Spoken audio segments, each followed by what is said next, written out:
The dust from Maria Santos's truck was still settling when she stepped out onto the gravel driveway of Riverside Ranch. She looked around at the old wooden buildings and the dry fields that stretched as far as she could see. The morning sun was already hot, even though it was only 9 o'clock. Maria wiped her forehead with the back of her hand and walked toward the main house. She had been dreading this meeting for weeks. Water rights were never easy to talk about, especially when her people needed that water so badly. The Apache reservation had been suffering from drought for 3 years now. Their wells were running dry and the crops were failing. The tribal council had sent Maria because she was good with words and because she understood the law. But she also knew that most ranchers did not like dealing with Native Americans. Maria knocked on the wooden door of the ranch house. She could hear footsteps inside, heavy boots walking across wooden floors. When the door opened, she saw a tall man with gray hair and weathered skin. His clothes were clean but old, and his hands looked like they had worked hard for many years. "You must be Miss Santos," the man said. His voice was polite but careful. "I'm John Mitchell. Please come in." Maria followed him into the house. The rooms were simple but comfortable.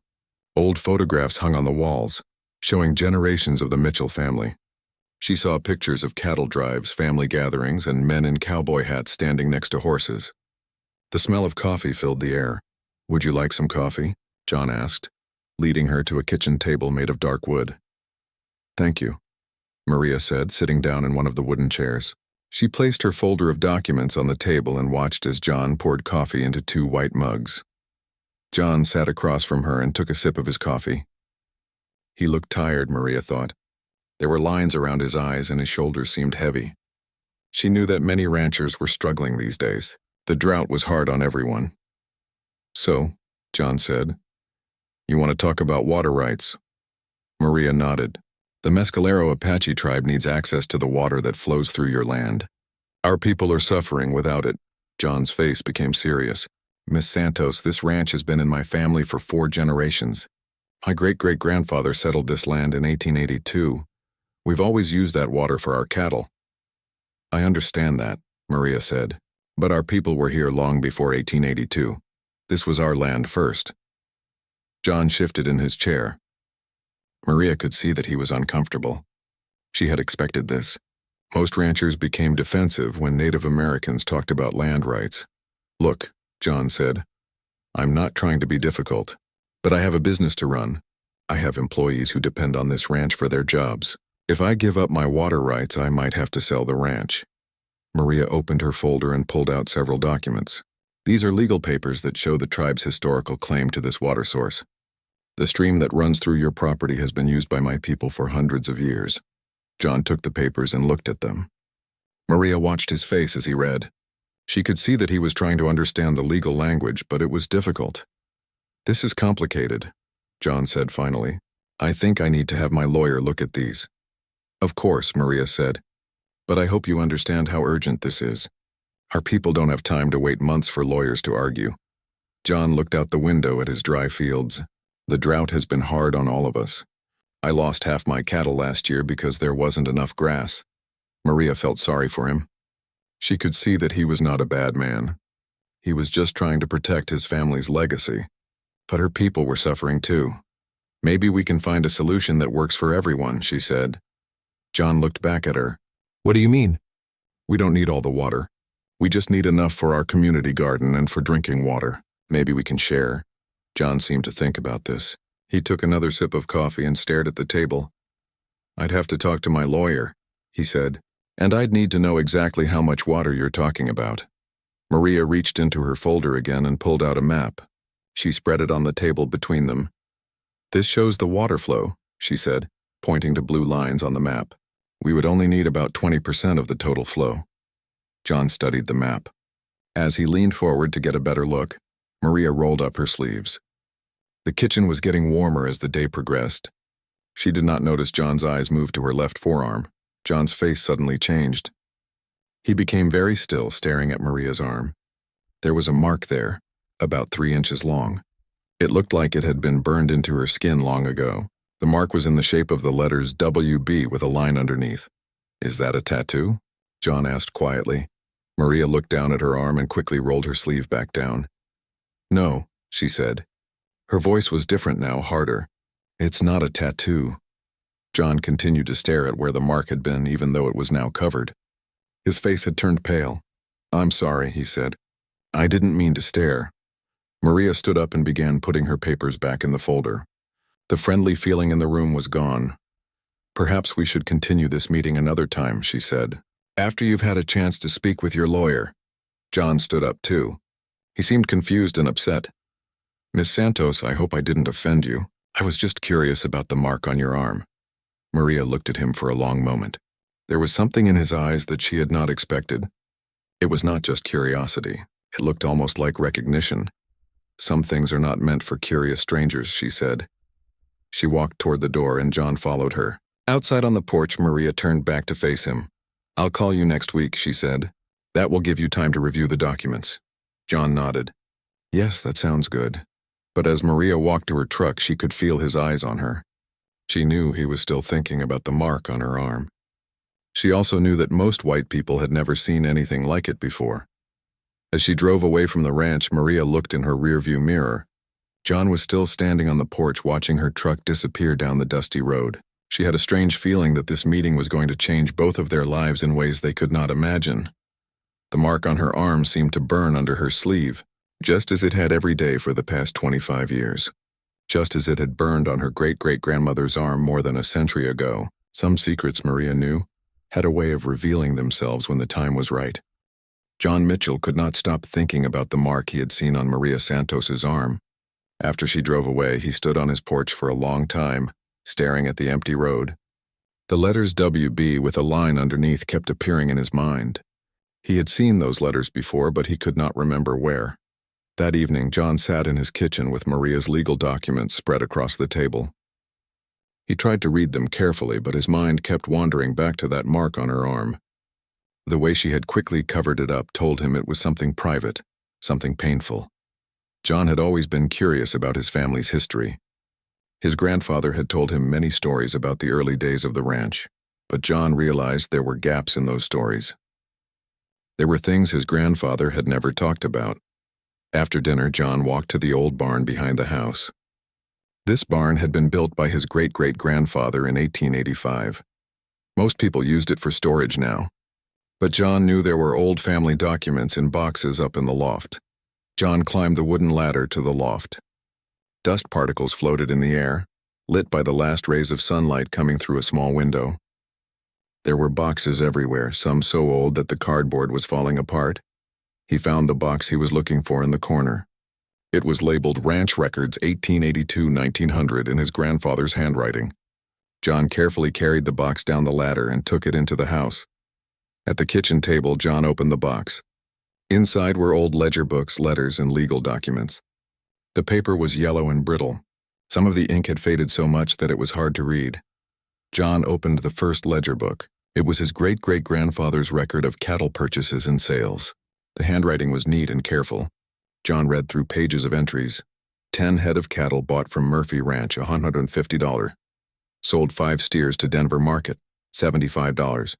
But as John continued reading, he found entries that were not about cattle.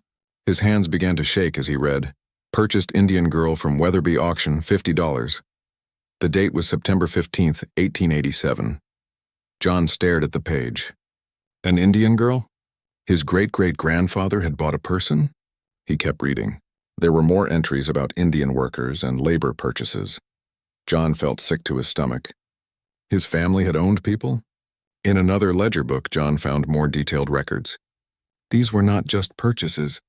They were descriptions of people. Apache girl, age approximately 12.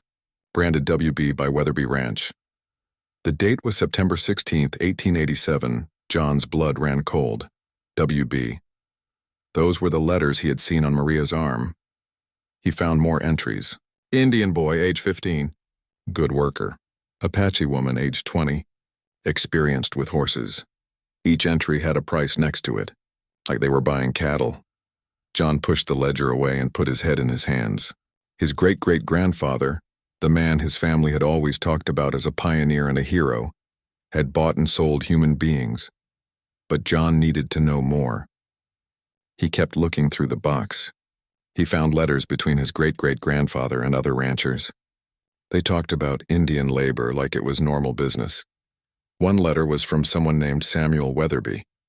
It was dated August 1887. "Dear Mitchell," it said, "I have several Indian captives that might be useful to you. The military brought them in after the last Apache raids. Good workers already trained. The girl has been branded for identification. Can sell cheap as I have too many to feed." John felt like he was going to be sick. These were not workers. These were prisoners. These were people who had been stolen from their families. He found more documents. There were military reports about Apache raids and captures. There were auction notices advertising the sale of Indian captives. There was even a newspaper clipping from 1887 with the headline "Apache prisoners to be sold at Weatherby Ranch." John read the newspaper article carefully. It described how Apache families had been attacked by soldiers. The men were killed or sent to prison. The women and children were sold to ranchers as workers. The article mentioned that the captives were branded to show who owned them. It said this was necessary because Indians might try to escape and return to their savage ways. John found photographs in the box. Most were of his family, but some showed the ranch in the early days. In one photograph, John could see people working in the fields. They were not dressed like cowboys. They looked like Native Americans. In the back of the photograph, someone had written names. "Ayanna, Apache girl, good worker with horses." John stared at the photograph. Could this be the girl his great-great-grandfather had bought? Could this be connected to the mark on Maria's arm? He looked through more documents. He found a record of escape attempts. Apache girl Ayanna ran away September 1890, caught and brought back. Extra branding applied as punishment. John felt tears in his eyes. This girl, this child, had tried to run away from his family's ranch. She had been caught and hurt even more. But then John found something that gave him hope. In the last ledger book, there was an entry from 1891. Ayanna escaped again. Search unsuccessful. Assume returned to Apache territory. She had gotten away. Somehow, this young woman had escaped from his family's ranch and made it back to her people. John closed the ledger books and sat back in his chair. Everything he had believed about his family's history was wrong. They were not just pioneer heroes. They had been part of a system that bought and sold human beings. And now, more than 130 years later, a descendant of one of those captives was sitting in his kitchen, asking for water rights. The mark on Maria's arm was not just any mark. It was the brand that his family's neighbors had burned into her great-great-grandmother's skin. John looked at the legal documents Maria had left. They were not just about water rights. They were about justice for crimes that had been forgotten by everyone except the victims. He thought about Maria's face when he had asked about the mark on her arm.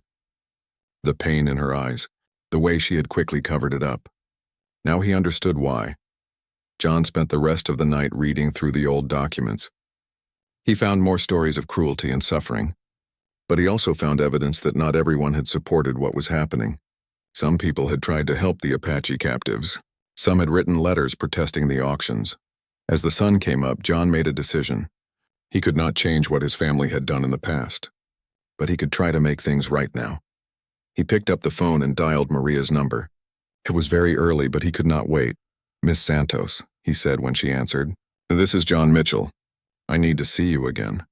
There are things about my family's history that you need to know. Things that change everything." There was silence on the other end of the phone.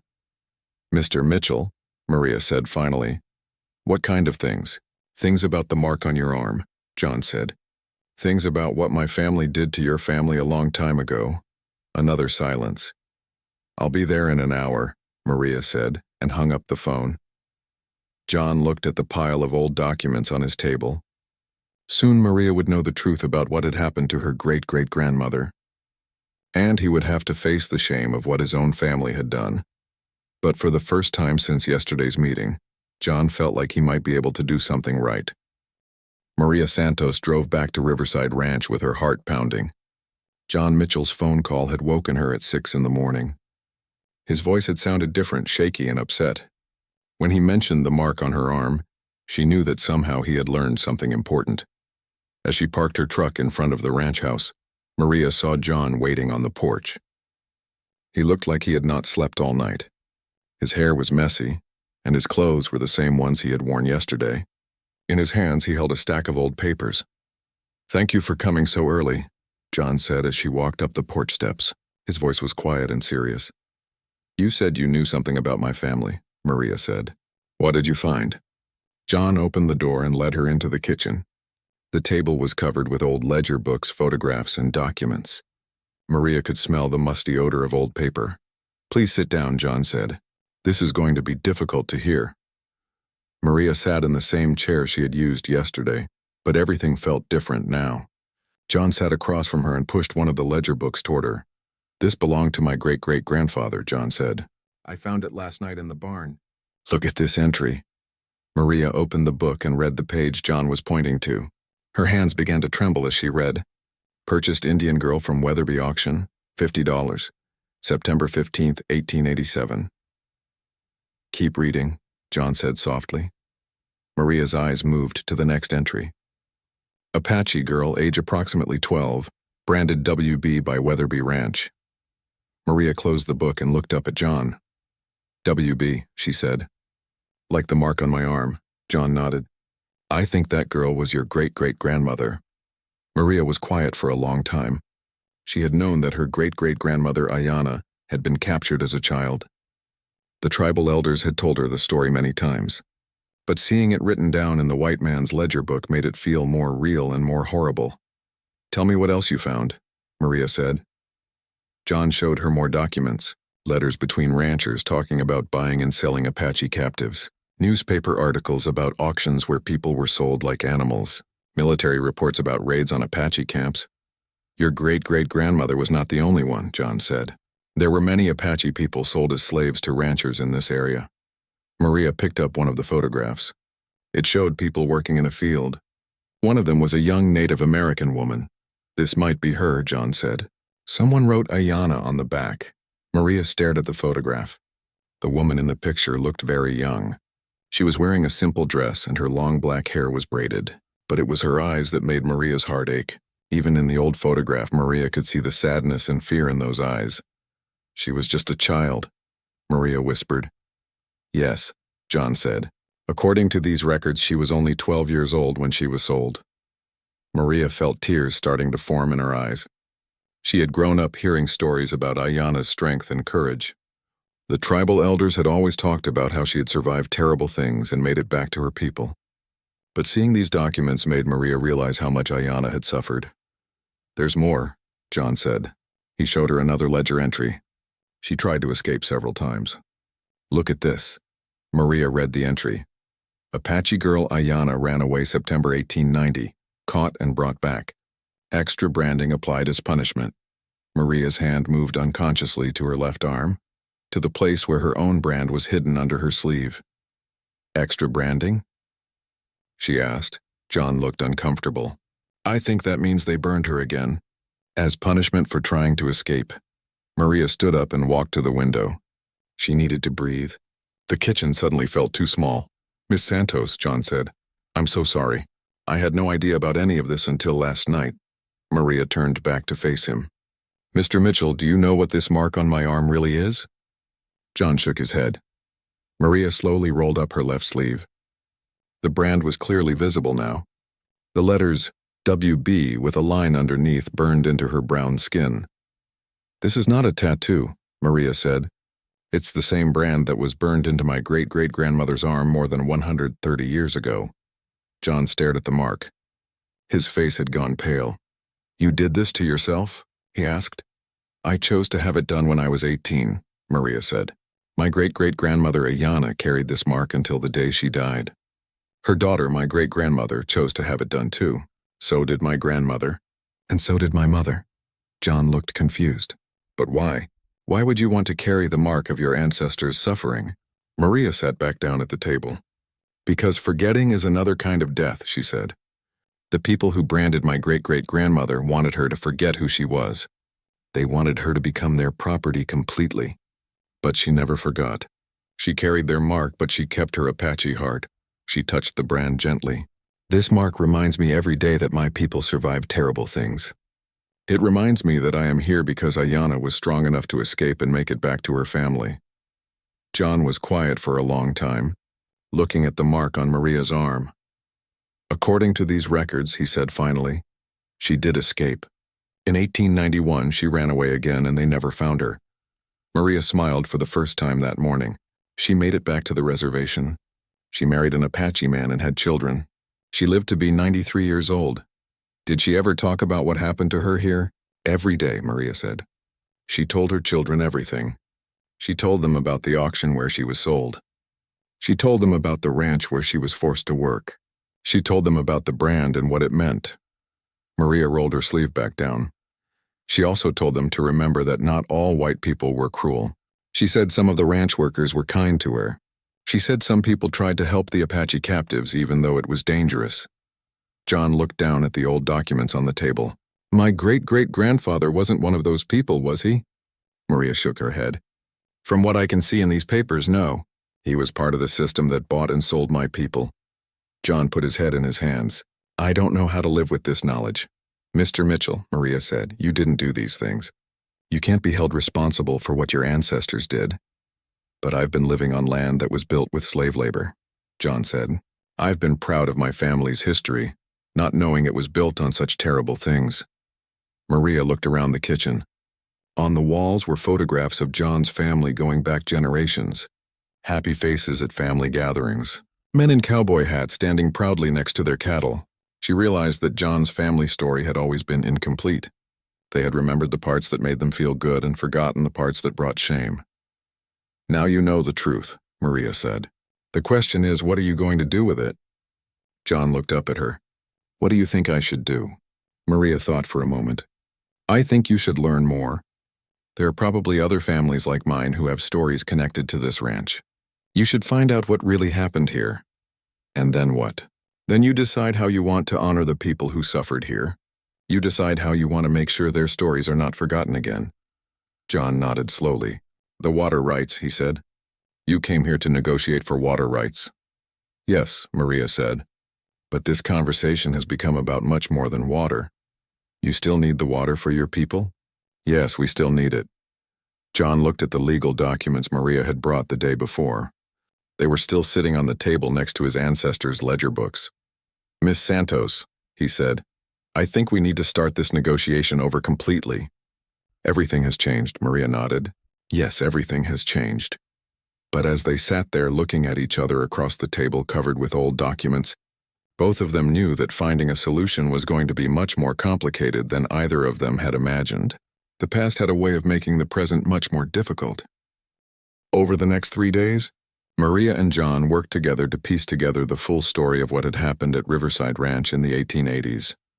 Maria brought tribal oral histories that had been passed down through generations. John searched through more boxes of family documents. Together, they began to understand the complete picture of Ayana's time at the ranch. Maria sat at John's kitchen table with her laptop computer, typing notes as her grandmother spoke on the phone. John could hear the elderly woman's voice through the speaker, telling stories in a mixture of English and Apache. My great-grandmother Ayana used to say the soldiers came at dawn, Maria translated for John. They burned the wickiups and took the children while the adults were trying to save their homes.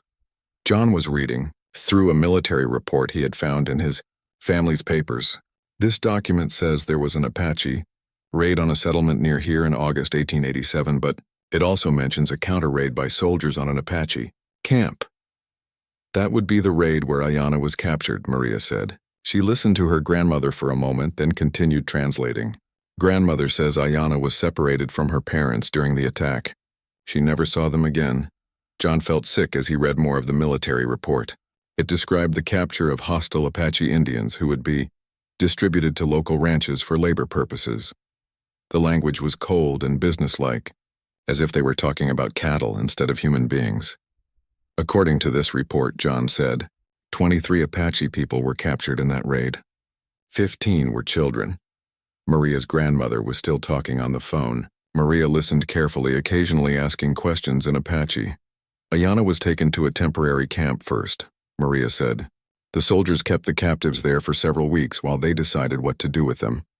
That's where she was branded for the first time. John found another document that confirmed this. It was a letter from the military commander to local ranchers, offering to sell Apache captives for $50 each.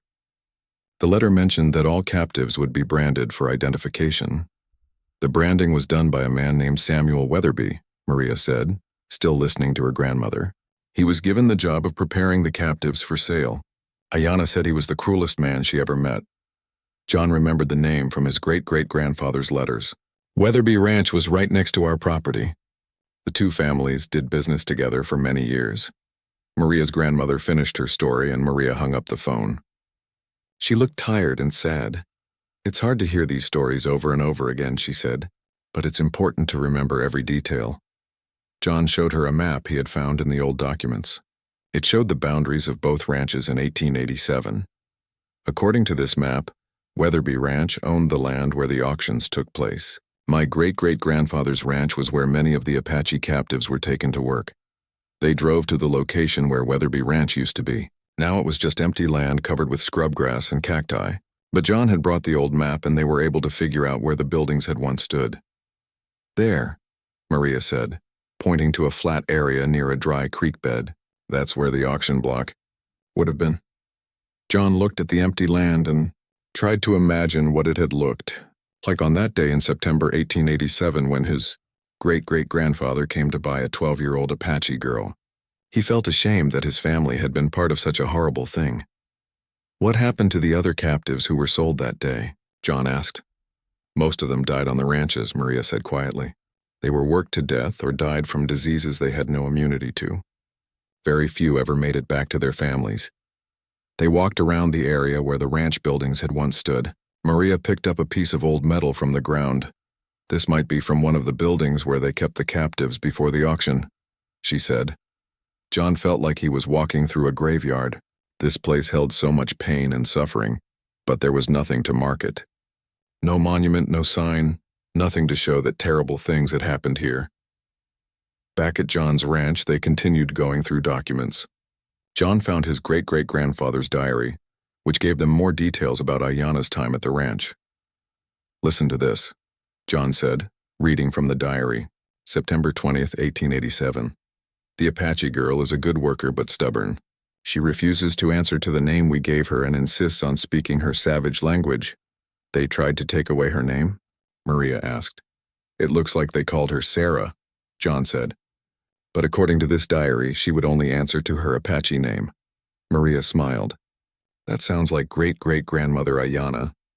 The elders always said she was very strong-willed, John continued reading. October 15th, 1887. The Apache girl tried to run away last night. We caught her before she reached the mountains. We'll increase her work duties as punishment. That was her first escape attempt, Maria said. According to our family stories, she tried to escape 6 times. John found more diary entries about Ayanna's escape attempts. Each time she was caught, the punishments became more severe. The diary mentioned reduced food, longer work hours, and additional branding. December 1889. The Apache girl Sarah has become more obedient. She works well with the horses and causes no trouble. Perhaps we have finally broken her spirit. Maria shook her head. They thought they had broken her, but she was just planning her next escape. What changed? John asked. Why was she finally able to get away in 1891? Maria called her grandmother again and asked this question in Apache. She listened to the answer, then turned back to John. There was a young Apache man working on another ranch about 50 miles from here. His name was Joseph. He had also been captured as a child and sold as a slave. John found this interesting. How did Ayanna meet him? The ranchers sometimes brought their Apache workers to town on market days. Ayanna and Joseph saw each other there and began to communicate in secret. They made a plan to escape together. John found a diary entry from March 1891 that mentioned trouble with Apache workers from other ranches. Several Apache workers have run away this month. We suspect they are working together. Have increased security around our workers. But it was too late, Maria said. Ayanna and Joseph had already made their plan. According to the tribal oral history, Ayanna and Joseph escaped on a dark night in April 1891.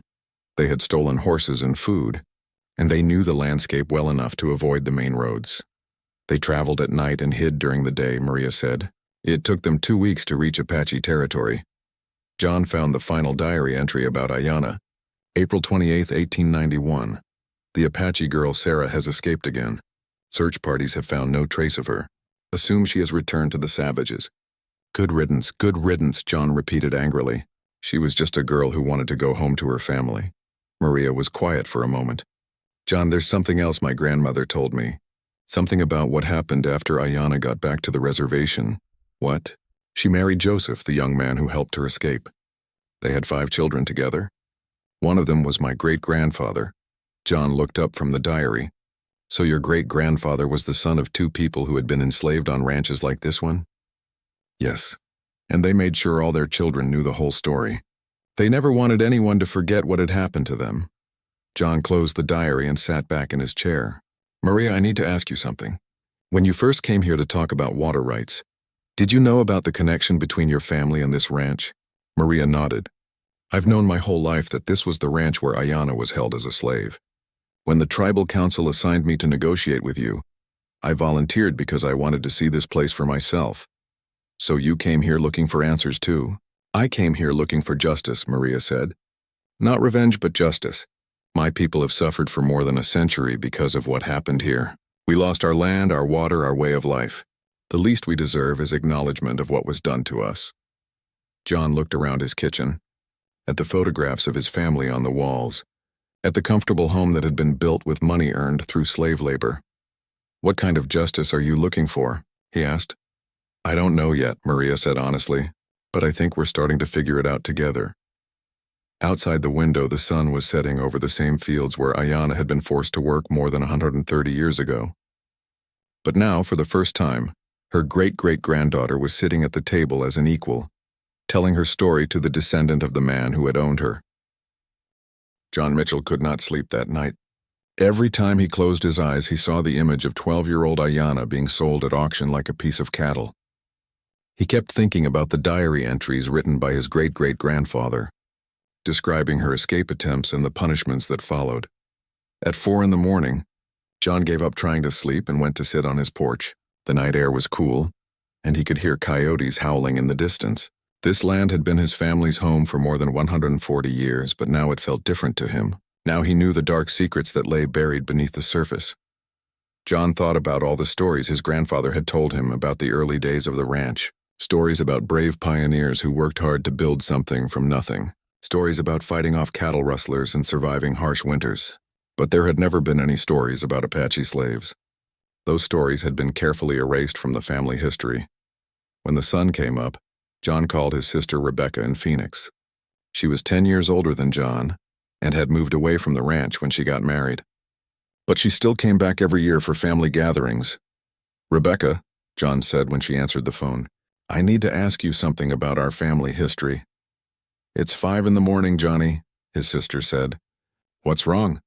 Did Grandpa ever tell you anything about Native Americans working on the ranch in the old days? There was silence on the other end of the phone. Rebecca, are you there? Why are you asking about this now? His sister said. Her voice sounded worried. So you do know something, Rebecca sighed. Johnny, there are some family stories that we don't talk about. Grandpa made me promise never to tell you. What stories? He said there were things that happened in the old days that were best left buried. He said if people knew about them, it could hurt the family's reputation. John felt angry. Rebecca, I found Grandpa's documents in the barn. I know about the Apache slaves. I know about the auctions. His sister was quiet for a long time. How much do you know? She asked finally. I know that our great-great-grandfather bought a 12-year-old Apache girl and forced her to work on the ranch for 4 years. I know that she was branded like an animal. I know that she tried to escape multiple times and was punished for it. Oh God, Rebecca said. I was hoping those documents had been lost. You've seen them before? Grandpa showed them to me when I was 16.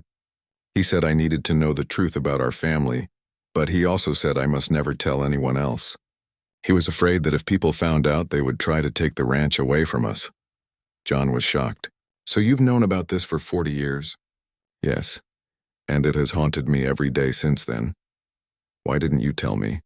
Because Grandpa made me swear on the Bible that I would never tell you or anyone else. He said the family had worked too hard to build this ranch to let old scandals destroy it. John felt betrayed. His own sister had kept this terrible secret from him his whole life. Rebecca, there's more you need to know. The descendant of that Apache girl came to the ranch 2 days ago. She wants to negotiate water rights for her tribe. What?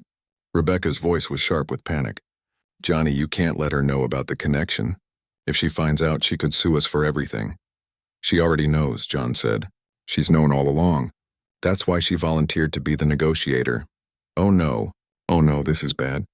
Johnny, you need to call a lawyer right now. Don't admit to anything. Don't sign any documents. John was disappointed in his sister's reaction. Rebecca, these people deserve justice. Justice? Johnny, what happened was more than 130 years ago. We didn't do anything wrong.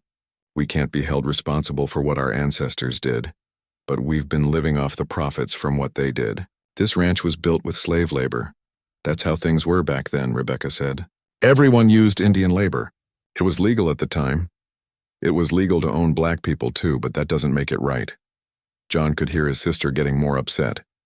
Johnny, please think about this carefully. If you admit that our family owned slaves, every Native American in the state will come after us. We'll lose the ranch. We'll lose everything our family worked for. Maybe we should lose it, John said quietly. What? Maybe we don't deserve to keep land that was built on the suffering of children. Rebecca was silent for a long time. Johnny, she said finally, I understand that you feel guilty about this. But giving away our family's ranch won't bring back those dead Indians. It won't change what happened 130 years ago. But it might help the Native Americans who are alive today. This woman's people are suffering from drought. They need water. We have more water than we can use. And if you give them water and they find out about the family connection, what do you think will happen next? They'll want land. Then they'll want money. It will never end. John realized that his sister was afraid. She was afraid of losing her inheritance, afraid of having her comfortable life disrupted by the truth about their family's past. Rebecca, I've met this woman. She's not trying to destroy our family. She just wants justice for her people. Johnny, you're being naive. These people have lawyers. They have organizations. Once they smell blood in the water, they'll never stop. After John hung up the phone, he felt more alone than ever. His own sister, the person he had always trusted most, wanted him to hide the truth and protect their family's wealth instead of doing what was right. But John knew he could not do that. Every time he looked at his comfortable house, his well-maintained ranch buildings, his healthy cattle, he would think about the Apache children who had been forced to build these things. He would think about Ayanna, working in these same fields as a slave.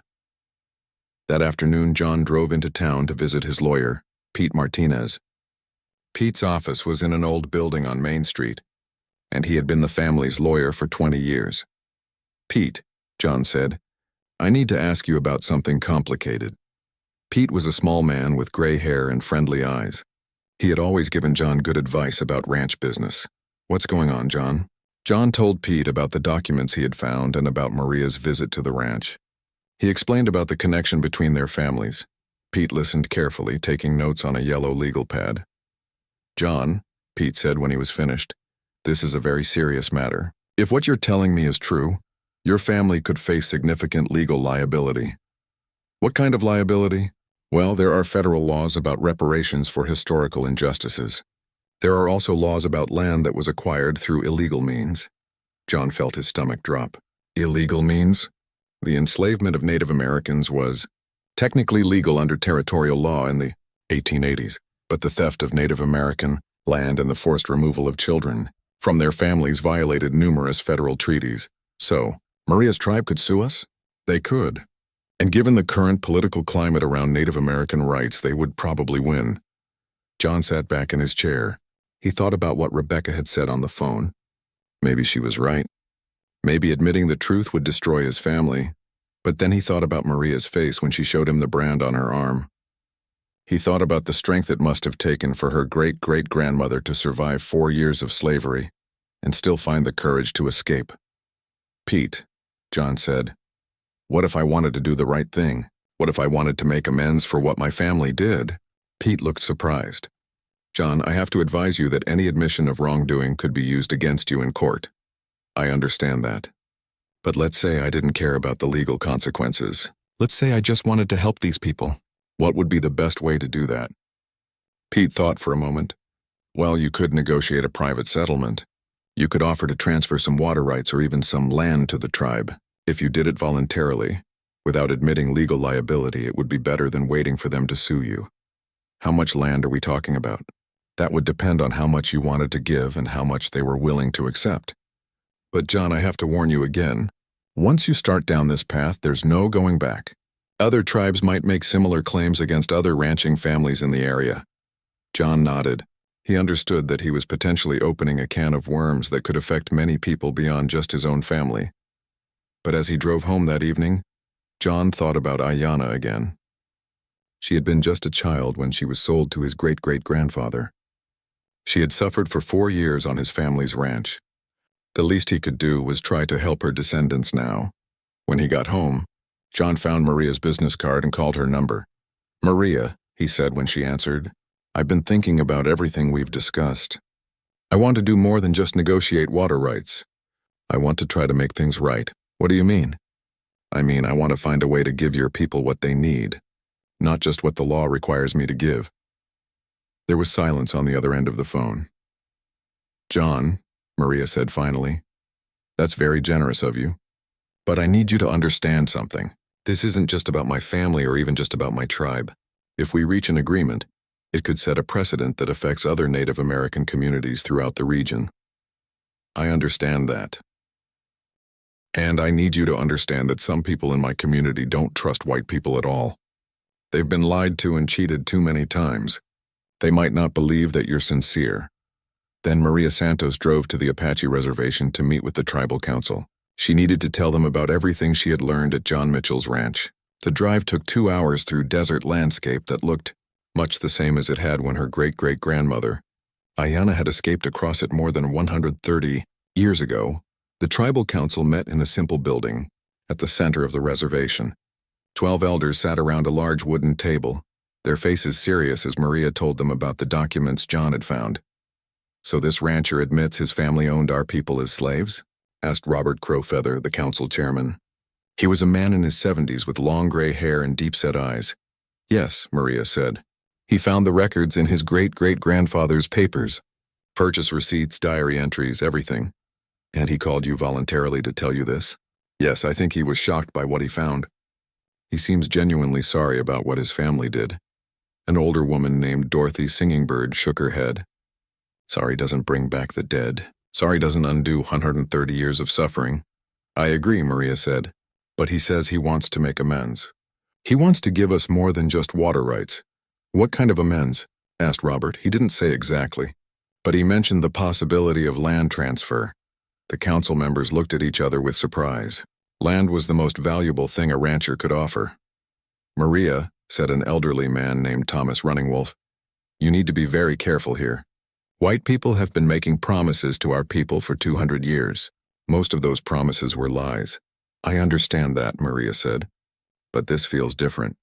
This man is genuinely upset about what he learned. I saw him reading those old documents. I saw the shock on his face." "Shock doesn't mean he'll actually give us anything," Dorothy said. "When it comes time to sign papers, he'll find excuses. They always do." Robert Crowfeather leaned back in his chair. "Maria, what do you think we should do?" "I think we should test his sincerity. Ask for something significant and see if he follows through." "Like what?" Maria had been thinking about this during the drive to the reservation. "The water rights we originally asked for would help about 50 families in our community. But there's a bigger piece of land that includes the stream source. If we controlled that land, we could help 300 families. Thomas Runningwolf frowned. "You're talking about asking him to give up a major portion of his ranch?" "Yes. And I'm also talking about something else. I want him to help us create a memorial for the Apache people who were enslaved on ranches in this area." The council members were quiet, thinking about Maria's proposal. "A memorial would be good," Robert said finally. "Our children need to know this history. But land is more important. Land means our people can survive." "I agree," Maria said. "But I also think the memorial is important because it would force the whole community to acknowledge what happened. Right now, most white people in this area don't know that their ancestors owned Apache slaves." Dorothy Singingbird nodded. "That's true. They've hidden this history for too long." Over the next week, Maria worked with the tribal council to develop a proposal for John Mitchell. They would ask for 500 acres of land that included the main water source. They would also ask him to fund a memorial and educational center that would tell the story of Apache enslavement in the region. When Maria called John to request another meeting, he agreed immediately. "I've been hoping you would call," he said. "I've been thinking about this constantly." They met at the ranch again, but this time Maria brought Robert Crowfeather and Thomas Running Wolf with her. John had asked his lawyer, Pete Martinez, to be present as well. The atmosphere was tense as they sat around John's kitchen table. Robert and Thomas were polite but formal. They had dealt with white people before, and they were not easily impressed.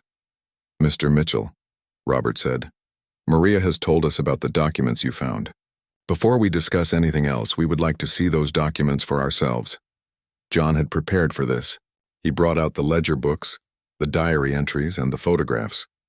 He watched as the two Apache men read through the materials. Thomas Running Wolf studied the photograph of Ayanna working in the field. "This could be any Apache woman," he said, "but combined with the diary entries that mention her by name and the dates that match our oral history, it seems very likely that this is her," Maria said. Robert looked up from the documents. "Mr. Mitchell, what exactly are you proposing to do about this?" John took a deep breath. "I want to transfer land and water rights to your tribe. I want to fund a memorial for the people who suffered here. And I want to help educate the community about what really happened in the 1880s. "How much land?" Thomas asked. John looked at his lawyer. Pete shook his head slightly, warning John not to commit to too much. "I'm thinking about 500 acres, John said. "The section that includes the mainstream." Pete looked shocked. That was a significant portion of the ranch and some of the most valuable land because of the water access. Robert and Thomas exchanged glances. They had not expected such a generous offer. "Why?" Robert asked. "Why would you give up so much?" John was quiet for a moment, trying to find the right words. "Because I can't live with the knowledge that my comfortable life was built on the suffering of children," he said finally. "Every time I look at my cattle drinking from that stream, I'll think about 12-year-old Ayanna being forced to work in those fields. I can't enjoy something that was paid for with slave labor." Thomas Running Wolf leaned forward. "Mr. Mitchell, you understand that this land transfer would set a precedent? Other Apache families might come forward with similar claims against other ranchers." "I understand that," John said. "And maybe that's not a bad thing. Maybe it's time for all of us to face the truth about our history." Pete Martinez looked uncomfortable. "John, I really think we should discuss this privately before you make any commitments." But Robert Crowfeather was studying John's face carefully. "Mr. Mitchell, what do you want from us in return?" John looked surprised. "Nothing. I don't want anything in return." "Everyone wants something," Thomas said. "No white person gives away land without expecting something back." John thought about this. "I suppose what I want is to be able to live with myself. I want to know that I tried to make things right." Robert and Thomas whispered to each other in Apache for a few minutes. Then Robert turned back to John. "We need to discuss your proposal with the full tribal council. But I have another question for you.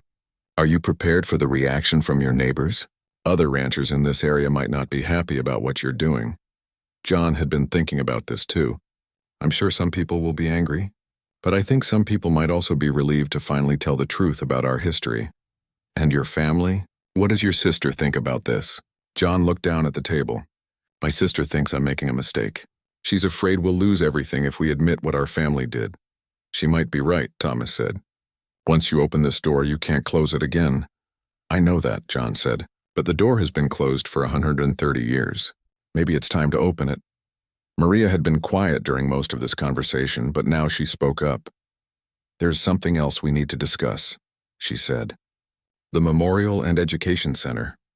We want it to be built on the exact spot where the Weatherby auctions took place." John nodded. "I think that's appropriate. But that land doesn't belong to you," Robert pointed out. "It belongs to another ranching family. The Morrison family owns it now," John said. "I'll have to talk to them about it." Pete Martinez shook his head. "John, you're taking on more and more complications. The Morrison family might not want to be associated with this history."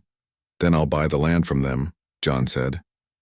Thomas Running Wolf smiled for the first time during the meeting. "Mr. Mitchell, you're either very brave or very foolish." "Maybe both," John said. Robert Crowfeather stood up. "We'll take your proposal back to the tribal council. We should have an answer for you within a week." As the Apache men prepared to leave, Robert turned back to John. "Mr. Mitchell, I have to tell you something. Most of our people don't trust white people. They've been lied to too many times. Some of them will think this is a trick. How can I prove that it's not a trick? By following through on everything you've promised, Robert said. And by accepting that it might take years for our people to believe that you're sincere. After they left, John sat alone with his lawyer. John, Pete said, I have to ask you one more time. Are you absolutely sure about this? Once you transfer that land, you can never get it back. John looked out the window at the stream where his cattle were drinking. He imagined 12-year-old Ayanna working in those same fields, dreaming of escape. Pete, he said, I've never been more sure of anything in my life. 2 weeks after the meeting with the tribal council, Maria called John with an invitation. The Apache Cultural Center is having a special exhibition about the history of our people in this region, she said. Some of the displays are about the enslavement period. I think you should see it. John felt nervous about going to the reservation. He was not sure how the Apache people would react to him now that word was spreading about his family's history. Will I be welcome there? He asked. You're coming as my guest, Maria said, but I have to warn you it won't be easy to see. The exhibition includes some very difficult material. On Saturday morning, John drove to the Apache reservation. The cultural center was a modern building made of stone and wood, designed to blend with the desert landscape. When John walked inside, he saw Maria waiting for him near the entrance. Thank you for coming, she said. This is important. Maria led him through the center, which was filled with displays about Apache history and culture. There were traditional clothes, weapons, pottery, and photographs of Apache families from different time periods. John found it beautiful and peaceful. But then they reached a section titled The Dark, years 1870-1900. John stopped walking when he saw the first display. Behind, glass was a collection of metal brands, the kind used to mark cattle, but these had been used on human beings. The placard explained that Apache captives were branded like animals to show who owned them. John stared at the brands, trying to imagine the pain that children like Ayanna had endured. These are replicas, Maria said quietly, but they're exact copies of the original brands that were used on our people. The next display showed photographs of Apache children who had been sold into slavery. Some of the pictures had been taken by the ranchers themselves like trophies. John saw faces that looked much too young to be working in fields or caring for cattle. One photograph showed a group of Apache children standing in front of a ranch house. They were wearing simple work clothes and their faces looked sad and frightened. The caption said, Apache workers at various ranches in territorial Arizona, 1888. One of these children might be your great-great-grandmother, John said to Maria. Maria nodded. We think the girl on the left might be Ayanna. The age and description match our family stories. John studied the photograph. The girl looked so small and vulnerable. He tried to imagine his own daughter at that age being sold to strangers and forced to work in the desert sun. They moved to another display that showed documents from the period. John recognized some of them from his own family's papers, purchase receipts, auction advertisements, and military reports about capturing Apache people. But it was the final display that broke John's heart completely. Behind glass were enlarged photographs of Apache people showing their brands. The pictures had been taken much later when the former slaves were old, but the brands were still clearly visible on their arms, necks, and shoulders. One photograph showed an elderly Apache woman lifting her sleeve to show a brand on her forearm. The caption read, Ayanna Martinez, born Ayanna of the Red Rock clan, showing the brand she received as a child slave. 1935. She was 60 years old in this photograph. John stared at the picture. The woman's face was lined with age, but her eyes were strong and proud. This was Maria's great-great-grandmother. This was the 12-year-old girl his ancestor had purchased for $50. She lived to be 93, Maria said, standing beside him. She had 5 children, 14 grandchildren, and 28 great-grandchildren. Despite everything that was done to her, she built a life filled with love. John felt tears starting to form in his eyes. He had read about Ayanna in the old documents, but seeing her photograph made her real in a way that the written words could not.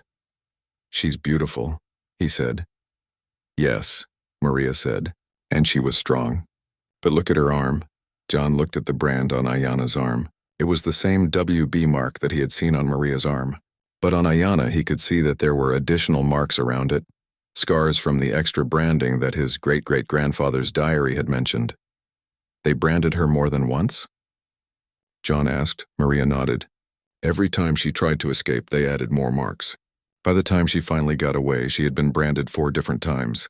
John could not stop the tears now. They ran down his cheeks as he stared at the photograph of this woman who had suffered so much because of his family. "I'm so sorry," he whispered. Other people in the cultural center were beginning to notice John. Some looked curious, others looked suspicious. A few seemed angry. Maria noticed the attention they were getting. "Maybe we should go outside," she said. They walked out to a garden area behind the cultural center. John sat on a bench and put his head in his hands. The tears would not stop coming. "John," Maria said gently, "are you all right?" "No," John said. "I'm not all right. How can I be all right after seeing that?" Maria sat beside him on the bench. "You didn't do those things to her, but my family did, and I've been living comfortably on land that was paid for with her suffering." John looked up at Maria. "How do you bear it? How do you carry that brand on your arm every day and not be consumed with anger?" Maria was quiet for a moment. "Because anger would destroy me," she said finally. "And Ayanna didn't survive all of that suffering just so her descendants could be destroyed by hatred. But don't you hate my family? Don't you hate me?" "I did," Maria said honestly. "When I first came to your ranch, I hated you. I hated everything you represented. But then I saw how you reacted when you learned the truth. I saw your genuine shock and horror. I realized that you were as much a victim of your family's lies as we were victims of their cruelty." John wiped his eyes with his sleeve. "I keep thinking about her as a 12-year-old child. Scared, alone, branded like an animal." "She was scared," Maria said. "But according to our family stories, she was never completely broken. She never stopped planning her escape. She never stopped believing that she would get home someday. And she did get home. Yes. And she made sure that everyone in her family knew exactly what had happened to her. She made us promise to never forget." John looked around the garden. There were desert plants and flowers and a small fountain in the center. "It was peaceful here. The tribal council approved my proposal, didn't they?" he asked. "Yes," Maria said. "We're going to accept your offer of the land and the memorial. But John, you need to understand something. This is just the beginning. Once we announce this agreement, other families are going to come forward. Other ranchers are going to be forced to confront their own family histories." "I know," John said. "My lawyer keeps warning me about that. Are you prepared for it?" John thought about the photograph of Ayanna, about the brand marks on her elderly arm, about the strength in her eyes despite everything she had endured. "I think about my own granddaughter," he said. "She's 8 years old. If someone took her from her family, branded her like an animal, and forced her to work as a slave, I would want them to pay for it. I would want their descendants to remember what they had done." "But your granddaughter is white," Maria pointed out. "She would never have been taken." "That's exactly the point," John said. "White children were protected. Apache children were not. That was wrong then, and it's still wrong now if we don't acknowledge it." Maria smiled. "The memorial is going to mean a lot to our people. For the first time, the whole community will have to acknowledge what happened here. Where exactly do you want to build it?" "On the site of the old Weatherby Ranch where the auctions took place. But we have a problem. The Morrison family who owns that land now doesn't want to sell it to us." John sighed. "I'll talk to them. If they won't sell, maybe I can buy it and then donate it to your tribe." "John, that could cost you a lot of money. Money I earned from land that was built with slave labor." John said. "I think it's only right that it goes back to the descendants of those slaves." They sat in the garden for another hour, talking about the details of the land transfer and the memorial plans. As the sun began to set, John knew he had to go home. "Maria," he said as they walked back to their trucks, "thank you for showing me the exhibition. It was painful, but I needed to see it."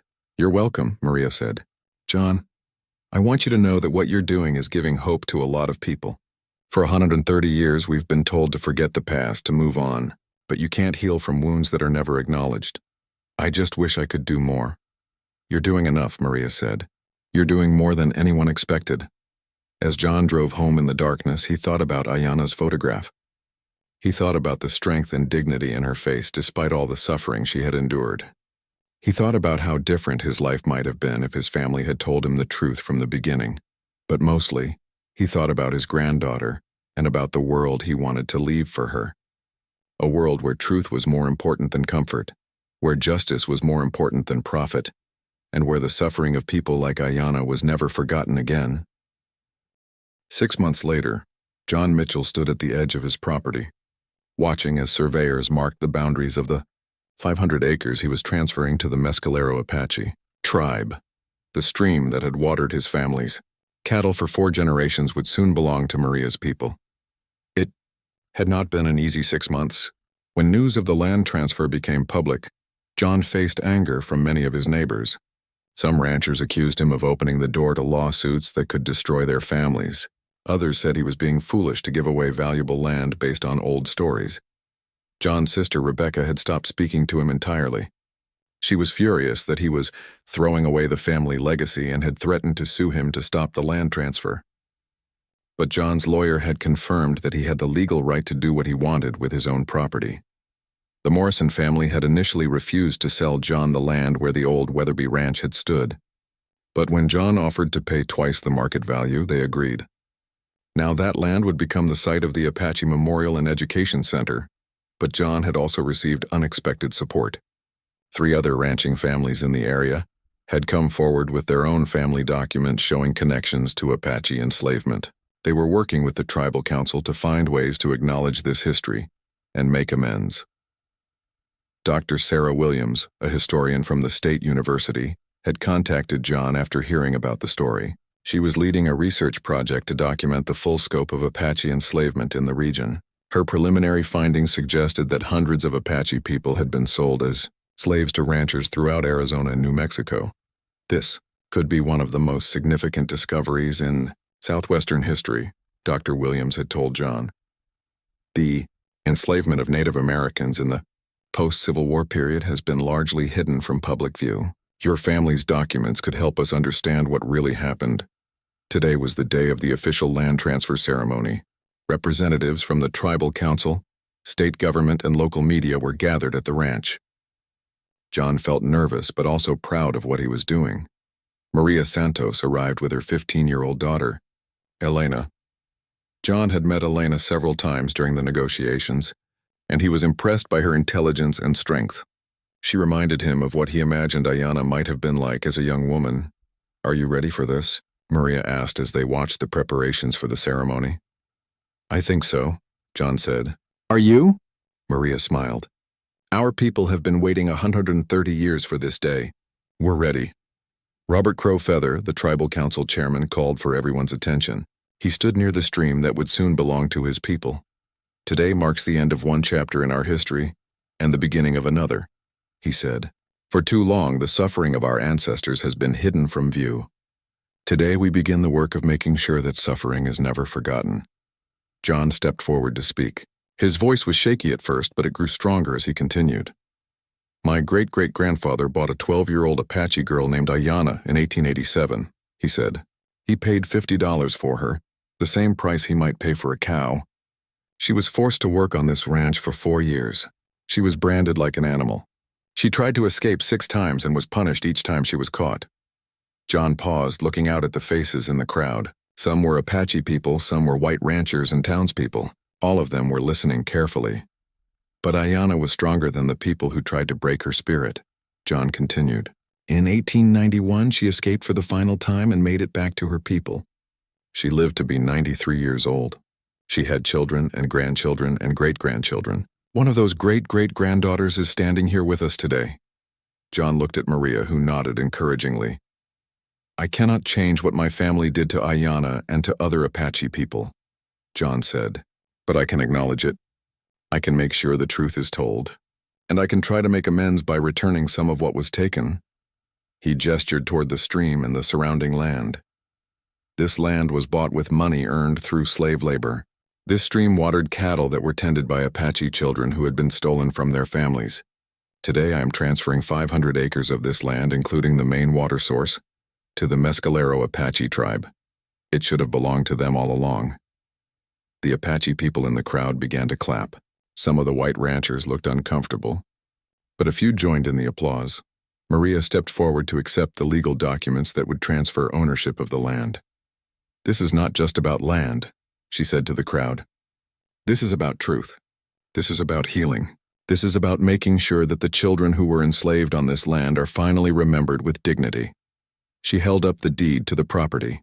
We will use this land to grow food for our community. We will use the water to sustain our families, but we will also use this place to educate people about what happened here. We will make sure that Ayana's story, and the stories of all the other children who suffered here, are never forgotten. Robert Crowfeather spoke next. In Apache tradition, we believe that healing can only happen when truth is spoken aloud. For 130 years, the truth about what happened to our people has been buried. Today, we begin to dig it up and bring it into the light. After the official ceremony, people gathered around tables that had been set up near the stream. The Apache women had prepared traditional food, and some of the local ranchers had brought dishes as well. John was surprised to see how many people from the community had come to show their support. During the meal, Elena Santos approached John. She was a quiet girl with intelligent eyes, much like her mother. "Mr. Mitchell," she said, "I want to show you something." She rolled up her left sleeve. Her arm was unmarked. "My mother asked me if I wanted to receive the brand like our ancestors did. She said it was my choice." "What did you decide?" John asked. "I decided not to," Elena said. "Not because I want to forget what happened to my great-great-great-grandmother, but because I want to carry her story in a different way." She pulled out a small notebook from her backpack. "I've been writing down all the stories about Ayana that my grandmother tells me. I'm going to turn them into a book. I want other young people to know what she went through and how brave she was." John smiled. "I think that's a wonderful idea." "The brand was about ownership," Elena continued. "The people who put it on Ayana wanted to show that she belonged to them. But she never really belonged to them. She always belonged to herself and to her people." John was impressed by the young woman's wisdom. "Elena," he said, "would you be interested in helping with the memorial and education center? We could use someone your age to help us figure out how to tell this story to young people." Elena's eyes lit up. "Really? You would want my help?" "I would be honored to have your help." As the afternoon wore on, John found himself talking to many different people. Some shared stories about their own family histories. Others asked questions about how other communities might address similar historical injustices. Dr. Sarah Williams pulled John aside to update him on her research. "We've identified at least 12 other ranches in this area that used Apache slave labor," she said. "Some of the families are willing to cooperate with our research. Others are not. What happens with the families who don't want to cooperate? We document what we can from public records and tribal oral histories. But it's much better when families like yours are willing to open their archives." John thought about his sister Rebecca, who was still angry about what he had done. "Dr. Williams," he said, "do you think what I'm doing will actually help heal the wounds from this history, or am I just creating more conflict?" Dr. Williams considered the question carefully. "Healing is never simple," she said. "Some people will always prefer to keep the past buried, but I think most people, when they really understand what happened, will want to do the right thing." She gestured toward the crowd of people eating together near the stream. "Look around you. 6 months ago, most of these people didn't know that Apache children had been enslaved on this land. Now they do. That knowledge changes everything." As evening approached, the crowd began to disperse. John helped clean up the tables and chairs. Maria and Elena were among the last to leave. "John," Maria said, "I want you to know how much this day means to our people. For the first time in 130 years, we feel like someone has really heard us." "Thank you for giving me the chance to do the right thing," John said. "I know it took courage for you to trust me." "You proved that you deserved that trust," Maria said. Elena stepped forward. "Mr. Mitchell, I have a question for you." "What is it?" "Do you think Ayana would be proud of what happened today?" John thought about the photograph he had seen at the cultural center. Ayana as an elderly woman, showing the brand on her arm with dignity and strength. "I think she would be proud that her great-great-granddaughter grew up to be a strong woman who fought for justice," he said. "I think she would be proud that the truth about what happened to her was finally told." "I think so too," Elena said. As John watched Maria and Elena drive away, he felt a sense of peace that he had not experienced in months. He looked out at the land that was no longer his, the stream that would now water Apache crops instead of his cattle.